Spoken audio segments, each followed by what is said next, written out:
Welcome back to the Deal Divers podcast, where we uncover actual closed deals to show you tips, gems, jewels, and lessons that you can learn so you can close your next deal, man. We're going to deep dive and uncover those deals.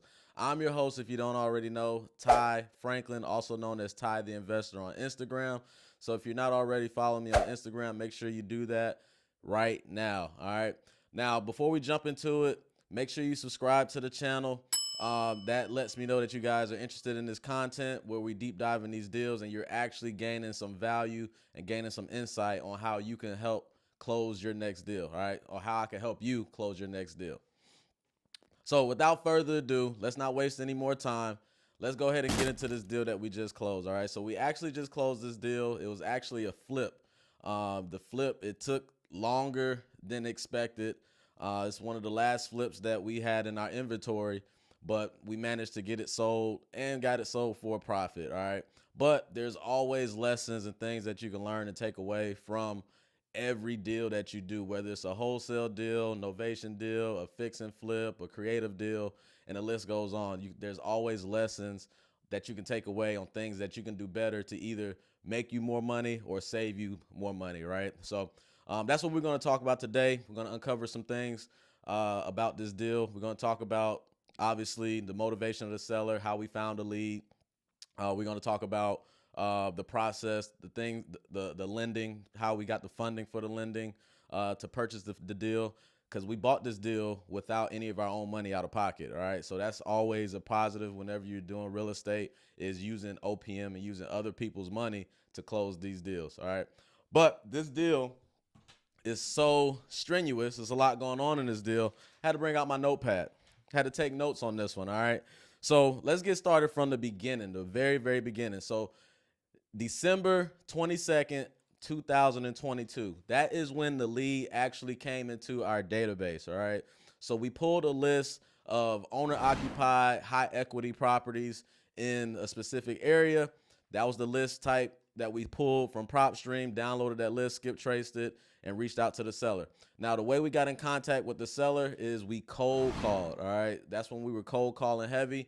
We calling the list, and we end up getting in contact with this seller. She was interested in selling. And the reason why she wanted to sell was because she was actually in pre-foreclosure, right? So she was behind on her mortgage payments, things of that nature. And we reached out to her. She actually was working with a realtor that was helping her do a short sale on the property. Basically, a short sale is you go to the bank and you negotiate a price to settle with the bank, right? Obviously, the bank want their money, but if you can come to the table and say, hey, we'll pay X amount instead of paying what we actually owe, then some banks, they will work with you. They'll settle the debt and move forward. So that's what happened in this deal. We reached out to the seller. The seller told us that she was working with a realtor in order to get that done. The realtor actually had experience in negotiating short sales with banks and things along those lines. So that was easy for us to do, right? So we basically reached out to the realtor, had a conversation with the realtor that we were interested in buying the property. We made our initial offer. Our initial offer was $145,000, right? So based off of an ARV of 250 is what we anticipated the properties can sell for in that area, around 230 to 250 fixed up. We made an offer, a cash offer of 145,000 based off of the work that the property needed. So a few days come by, a few weeks go by, and the realtor reaches back out to us and says, hey, listen, I was able to renegotiate the deal, okay? I actually got it at $110,000. Are you guys still interested in purchasing the property? And we're like, absolutely. Why not, right? We got it $35,000 lower. Absolutely. Hell yeah, we want to purchase the property. So, but the caveat was we had to pay an additional $10,000 for seller expenses, moving expenses, right? So to help the seller move to her next property or whatever the case may be.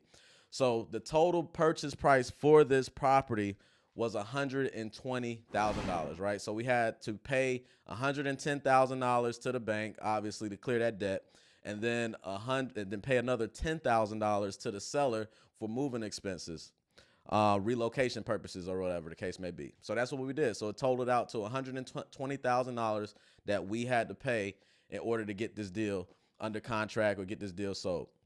So basically, based off of looking at the comps, looking at the area, looking at what the property needed as far as repairs, rehab, we came to the conclusion that we wanted to actually flip this property.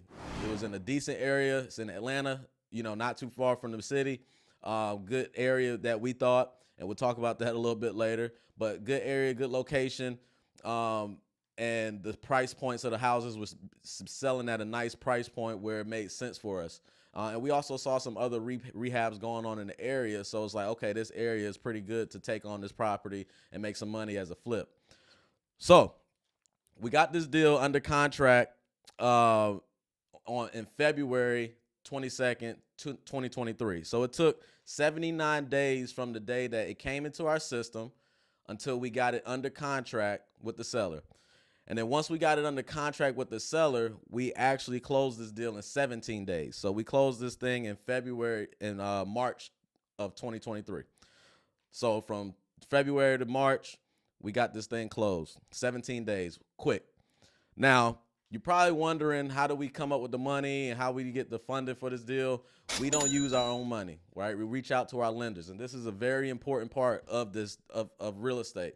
If you're able to close deals and able to get deals under contract, you should be able to acquire private lending with people, right? Private lending, private money, however you want to frame it, however you want to call it. That is what's very important in doing flips and acquiring properties. That way you don't have to use your own capital and leverage your own money in order to do that. You're leveraging other people's money in return of getting a profit for them and for yourself, right? So in this instance, one tip that I have for finding private money lenders is reaching out to cash buyers. If you've been closing deals consistently, you've been working with a buyer, a local buyer in your market, someone that you've been sending deals to, you guys been closing deals here and there, 4 or 5 deals or whatever the case may be. Ask them if they're interested in lending money, because obviously if they're buying your deals, they may have some funds to lend. And that's how we found our primary lender, right? So our primary lender, he was willing to lend us $120,000 for this actual deal. So he lended us the amount of money needed to purchase the deal. Now we needed to get funds for the rehab. Based off of the property and looking at the property, walking the property, actually bringing our contractor to walk the property as well to get an estimate, we totaled up the estimate for the rehab to be $52,000. Right? So in order to get this deal and rehab it and fix and flip it, our total all-in cost was going to be around $172,000 total. That's the purchase price of $120,000, and that's the rehab price of $52,000. So $172,000 is what we needed for this deal. So we got lender one to fund us the $120,000 to buy the property. Now we needed to get the other $52,000 to do the rehab. So tip number 2, and here's a gem, make sure you take notes and do this. If you are wholesaling deals to sellers and you are selling their property to buyers and you're putting hundreds of thousands of dollars in their bank account, right? Those are opportunities for you to lend, to get money from them, right? So basically what we do is whenever we close a deal with the seller, if we're doing a wholesale transaction, we're at the closing table, or we ask them once they get their funding, what do they plan on doing with the money? Do they plan on sitting it in the bank? Do they plan on reinvesting it? Whatever the case may be. A lot of times they don't know. They just have the money and they just have it, right? So what we do, we tell them, we say, hey, would you like to partner with us on deals? We reach out to people like yourselves who have money to lend us money. You essentially become the bank. You loan us, a certain amount of money. We pay you back a certain amount of monthly interest every month. And then once we sell the property, you get your initial investment back. Would that be something that you would consider? And believe it or not, more people will say yes, because obviously they trusted you to put money in their bank account already. Why not trust you to do it again? And that's essentially how we found our other 2 lenders to fund the rehab on this deal. So one of the lenders, we essentially had 3 lenders on this particular deal. I wouldn't recommend that to anybody, but that's what we had to do. The first lender was the $120,000 to purchase the property. The second lender was about $30,000 towards the rehab. And then the third lender was another $30,000 towards rehab. So all in, we had a total loan of $180,000. All right, and that's split. That's between three private money lenders. This is not hard money. This is private money lenders. And pretty much the difference is hard money, those are actual companies where you got to get your credit check ran and all these different things. Private money lenders are actual people that have money that you don't have to go through all that red tape to get the funds from, right? You tell them, you show them the property, show them the deal, you show them the return, you agree to a return, a ROI that they're going to get on their money, and then you get the property under contract, you do the paperwork, and you go from there. And essentially the paperwork that you need is a personal guarantee, obviously, a deed of trust if you want to add them on there as in a certain as a lien holder, right? And that's kind of how we structure these deals with these lending. If you want to have, if you got any more questions about private money lending, just let me know, DM me, comment private money, and then I'll talk to you more about that. But let's get into this deal. So, like I said before, total loan between all the lenders was $180,000 that we got. And then all we needed for the property was $172,000. That's $120,000 for the purchase and then $52,000 for the rehab. Now the rehab plan, what we plan to do with this property is this property was essentially, it was a 2-bed, 1-bath house. But we saw opportunities where we could convert it to a 3-bed, 2.5 house, right? So what we did was we knocked some walls down. We wanted to open up the kitchen, make it look nice. There was a closet in the house where we reconstructed and turned that to a half bathroom. And then we turned one of the bedrooms into like a master suite. So we added a bathroom and we closed off and opened up one of the other rooms. It was a weird configuration of the house. So we had to kind of create it to make it more sense, essentially. So what we did, the reason why we did that was to add more value to the property. From a 2-1 to a 3-bed, 2.5 bath, that adds a little bit more value to the property. So that's why we did that. And it actually looked nice and worked out. And I'm gonna show you guys videos, here's pictures, videos here. So that was the plan, right? We converted the closet to a half bath. We opened up the kitchen a little bit to the dining room. And we also created a master suite by adding another bedroom and a bathroom, right? And that was the plan. Now, we had some issues, right? Initially, one of the issues that we came across was the contractor took 6 weeks longer than what we were told. We were told that the rehab time initially was going to be about 8 weeks, which is 2 months. So essentially, it went over. It went over that time period, unfortunately, and it kind of ate into some of our profits. But nevertheless, the job was eventually done. Another one of the issues was the house took longer to sell than we anticipated, right? We set it on the market. It was on the market for around 80 days. We anticipated this thing to go off the market pretty quick as soon as we listed it. One of the things that we did when we listed it at a price that was too high. We listed it initially at $270,000 because we thought adding that extra bathroom and a half and bedroom was going to increase the value of that property like we thought. Not the case. So we had to essentially do 2 price drops to get it where we can actually sell the property. We had a lot of showings. We had a lot of people interested, but it wasn't a lot of people making offers on the property. And that's what we saw the issues. Another issue which was causing that was the house was on like a steep driveway, right, on the main road. It was a steep driveway, steep incline. A lot of the buyers were walking in and telling us that was part of the reason why they weren't submitting any offers. Another reason was the area. They didn't like the area at night. Go figure. It's Atlanta, west side of Atlanta at that. So I can understand that. But the driveway, nobody's going to fix a driveway. If the house is built on the hill, there's no way that's going to get fixed, right? So we just had to roll with the punches. It was just a matter of time in order for us to find the right buyer. So we actually went under contract twice before finding our final buyer that actually bought the property. The first time, somebody just went under contract with us and they terminated randomly on a Friday night, late Friday night after their due diligence period, just terminated. The second buyer, they were like an older couple. They had a lot of they wanted a lot of concessions. They wanted the house to be in pristine condition. Yes, a newly renovated house, but there's some things that we didn't do intentionally because they work, right? We didn't replace the water heater because it was operable. We didn't replace the HVAC because it was operable. So these people, they wanted us to replace all these different things, and they was asking for too much concessions. So we essentially just said, nah, we're just going to part ways with them. And then lastly, our last buyer that actually came in was an investor buyer who actually paid cash for the property. And that's who we actually went with, right? And we sold it to him for $240,000 16 days after we went under contract. So we closed very quick, and that was like the perfect buyer for us. Now let's jump into the numbers really quick. Once again, so you guys can have a visual and see exactly what we're looking at. So we purchased this property. All in to buy this property was $120,000. Our rehab cost on this property was $52,000. So that puts us at $172,000 all in order to get this deal done.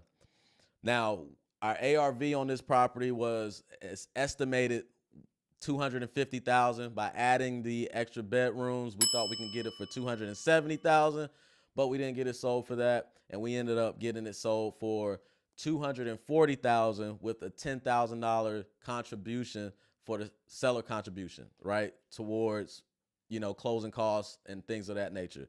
So ultimately, our net profit after everything was done was $35,527.27. So we end up netting over $35,000 on this deal, given all the nonsense that went on between the time that we purchased it and the time that we sold it. So we had some issues between the time that we purchased it, because we bought this thing, like I said, in March. We expected to be done in May, and we sold it in October. So it was way overdue for the time period that we anticipated.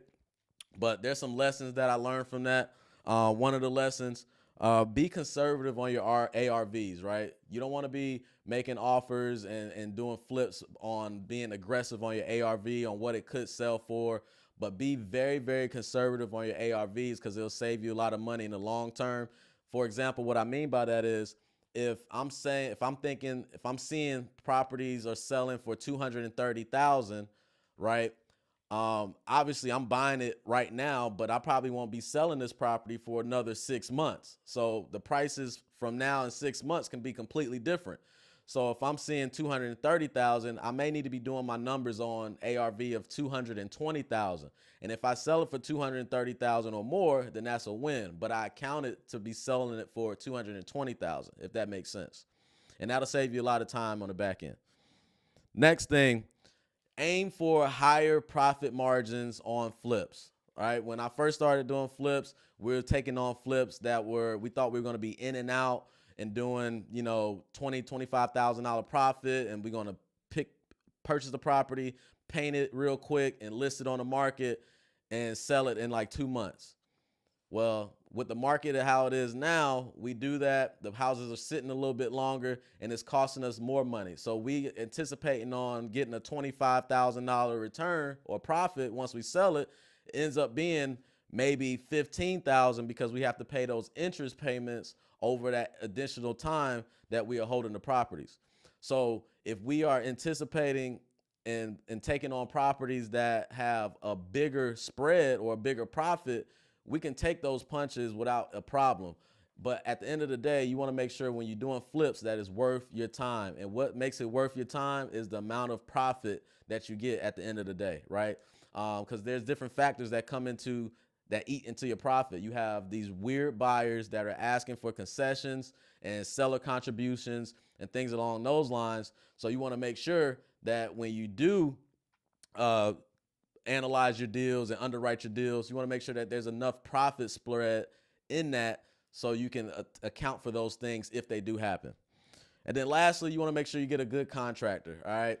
A contractor that's going to do as they say, when they say they're going to do it. They're going to show up. They're going to make sure they get the job done and that the workmanship is good and that they're licensed. Don't find anybody off of Facebook or Instagram and they don't have a license and they just have a van with a ladder on it. You want to talk to contractors and work with contractors that are legitimate. They have businesses.